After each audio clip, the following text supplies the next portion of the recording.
Hey guys, welcome back to the AR YouTube channel. और फिर से हुआ एक प्लेन हादसा। जरा ये सीसीटीवी फुटेज देखिए, ये क्लिप्स रोंगटे खड़े कर देने वाली है। ये हादसा 4 नवंबर 2025 की है। इतना भीषण आग आसमान में फैल गया कि कई किलोमीटर दूर से भी इसे देखा जा सकता था। क्या है पूरी कहानी, आइए जानते हैं आज के इस वीडियो में।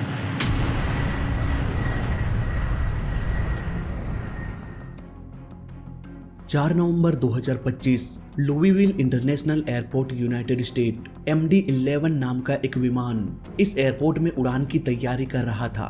प्लेन में 3 क्रू मेंबर सवार हो गए। इस प्लेन को यूपीएस एयरलाइन ऑपरेट कर रही थी। Call sign UPS airline flight 2976। UPS यानी कि यूनाइटेड पार्सल सर्विस बेसिकली ये सामान को ट्रांसपोर्ट करने का काम करती है। अगर आप फॉरेन से कोई भी सामान ऑर्डर करते हैं तो ज्यादातर संभावना यही है कि यूपीएस एयरलाइन ही आपके सामान को आपके कंट्री में डिलीवर करेगा। इसलिए ये एयरलाइन कार्गो प्लेन्स को ऑपरेट किया करती है। 4 नवंबर को फ्लाइट 2976 को लुईविल इंटरनेशनल एयरपोर्ट से उड़ान भर के होनोलुलु इंटरनेशनल एयरपोर्ट जाना था। ये फ्लाइट काफी लंबी होने वाली थी, ऑलमोस्ट 13 से 14 घंटों की। इसलिए इस प्लेन के टैंक में ऑलमोस्ट फुल कैपेसिटी में फ्यूल डाला गया। रिफ्यूलिंग के बाद प्लेन को उड़ान भरने का परमिशन भी मिल गया। प्लेन अब टैक्सिंग करते हुए रनवे 17R पर पहुंच गया। समय शाम के 5:13। प्लेन रनवे पर रन करना शुरू किया। इस प्लेन में 3 इंजन लगा हुआ था। तीनों इंजन की मदद से जल्द ही ये प्लेन टेक ऑफ स्पीड पर पहुंच गया। तभी प्लेन के लेफ्ट इंजन से धुआं निकलना शुरू हो गया। अब क्योंकि ये प्लेन टेक ऑफ स्पीड को पार कर चुका था, इसलिए इसे रोक पाना इम्पॉसिबल हो गया। प्लेन के लेफ्ट इंजन से लगातार आग की लपटें निकल रही थी। उन्हीं लपटों के साथ ये प्लेन टेक ऑफ कर गया। प्लेन ऑलमोस्ट 175 फीट ऊपर उठा और फिर 344 किलोमीटर की रफ्तार से वापस से ये रोल करते हुए धरती से टकरा गया। इस कॉलिजन को कई सारे सीसीटीवी कैमरा और डैश कैम ने अलग अलग एंगल से रिकॉर्ड किया। इस क्रैश की वजह से कई सारे घर भी आग के चपेट में आ गया। ये तस्वीरें इतनी भयानक है दोस्तों कि इसे देखकर ही दिल सहम जाता है। सारे क्लिप्स को मैं यहाँ पर दिखा भी नहीं सकता, इसलिए आप मेरे इंस्टाग्राम से भी जुड़ सकते हैं। कुछ क्लिप्स मैं वहां पर भी शेयर कर दूंगा। प्लेन में सवार सभी 3 लोग मारे गए। साथ ही साथ ग्राउंड में 12 से अधिक लोगों की मौत हो चुकी है। वहीं 15 लोग घायल हैं और 16 लोग मिसिंग हैं। मरने वालों की संख्या और भी बढ़ सकती है। फिलहाल इन्वेस्टिगेशन की टीम घटनास्थल पर पहुंचकर दोनों ब्लैक बॉक्स को रिकवर कर चुके हैं। ये हादसा क्यों हुआ, कैसे हुआ, ये सारी बातें हमें इन्वेस्टिगेशन के रिपोर्ट के बाद ही पता चलेगा। पर फिलहाल अभी तक के डेटा से मैंने इस केस को समझने की कोशिश किया। तो आइए देखते हैं मेरा इन्वेस्टिगेशन रिपोर्ट क्या कहता है। सबसे पहले गौर करते हैं इस फुटेज में, जहां पर हम देख सकते हैं कि प्लेन हवा में ऊपर उठ चुका है और लेफ्ट साइड में जहां इंजन होता है वहीं पर आग लग चुकी है। प्लेन का नोज भी काफी ऊपर उठ चुका है। इट मींस प्लेन का स्पीड टेक ऑफ स्पीड तक पहुंच चुका था। इस वीडियो की शुरुआत यहाँ से हुई है जब ये प्लेन रनवे को छोड़ चुका होगा। लेकिन अगर हम इस धुएं के पैटर्न को देखें तो हम इजीली समझ सकते हैं कि आग पहले ही लग चुकी होगी जब ये प्लेन रनवे पर ही रन कर रहा होगा। इस दूसरी वीडियो में हम देख सकते हैं, नॉर्मली जब कभी भी हम किसी ऑब्जेक्ट की तस्वीर लेते हैं और उस ऑब्जेक्ट के पीछे सन हो तो वो ऑब्जेक्ट कैमरे में काला दिखाई देगा। लेकिन इस केस में ऐसा नहीं है। प्लेन के इस पार्ट में डार्क शैडो होना चाहिए था क्योंकि पीछे सूरज है, लेकिन फिर भी ये ब्राइट है। इट मीन्स ये आग की रोशनी ही है जो हमें कैमरे में ठीक से दिखाई नहीं दे रहा। इन सारे प्रूफ से हमें ये तो पता चल जाता है कि प्लेन के लेफ्ट विंग में आग लगी थी। अगली सीसीटीवी फुटेज में हम प्लेन को रोल करते हुए देख सकते हैं।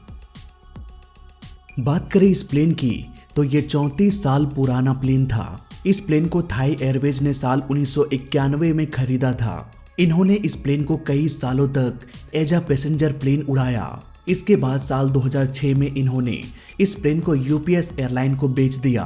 तब से यूपीएस एयरलाइन प्लेन के सारे सीट्स को हटाकर इसे कार्गो प्लेन में कन्वर्ट कर दिया और तब से लेकर आज तक इस प्लेन का इस्तेमाल सामान ढोने के लिए किया जा रहा था।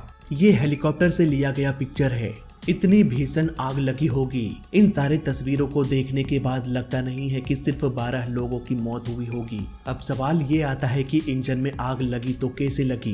प्लेन के इंजन में नॉर्मली 2 कंडीशंस में आग लग सकती है। पहला, इंजन के इंटरनल पार्ट्स में खराबी की वजह से, मे बी इनका ब्लेड्स डैमेज हो गया होगा, कंप्रेसर चैम्बर फट गया होगा, या कुछ भी हो सकता है। और दूसरा कारण ये हो सकता है कि कोई बाहरी ऑब्जेक्ट इंजन के अंदर स्टक हो गया हो। हालांकि इसकी संभावना बहुत कम है, क्योंकि रनवे पर ऐसी कोई ऑब्जेक्ट होता ही नहीं है जो प्लेन के इंजन को इतने भयानक तरीके से डैमेज कर सकता है। इसलिए इस हादसे की सबसे बड़ी वजह ये हो सकती है कि इंजन का मेंटेनेंस ठीक से नहीं हो रहा होगा। रिपोर्ट के अनुसार प्लेन में ऐसा कोई भी सामान नहीं था जिससे प्लेन क्रैश हो जाए या प्लेन में आग लग जाए। इस तस्वीर में हम देख सकते हैं प्लेन का राइट इंजन विंग से अटैच है, सारे लैंडिंग गियर्स डाउन है, लेकिन लेफ्ट इंजन विंग्स में दिखाई नहीं दे रहा। इट मींस प्लेन का जो इंजन है वो टेक ऑफ के समय ही टूटकर अलग हो गया होगा।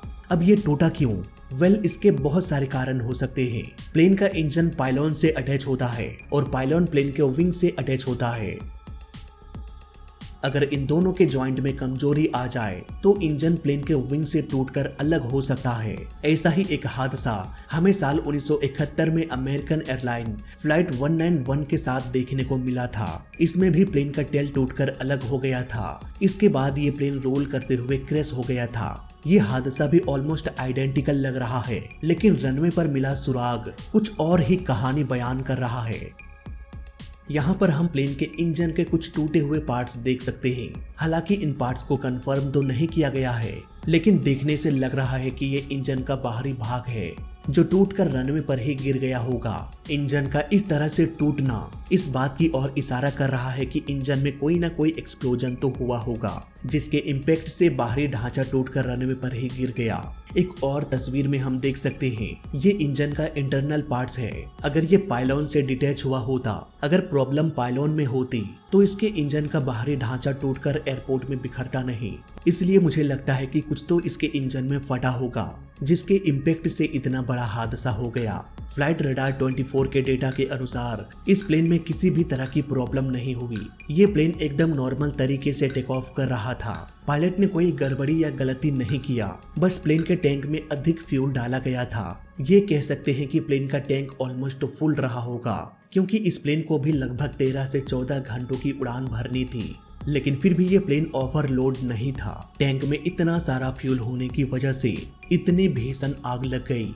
आपको बता दें कि MD-11 और MD-90 इन दोनों ही प्लेन को मैकडॉनल्ड डगलस बनाया करती थी, लेकिन 1997 में ये बोइंग से मर्ज हो गया और अब इन प्लेन्स का पूरा कंट्रोल बोइंग के पास है।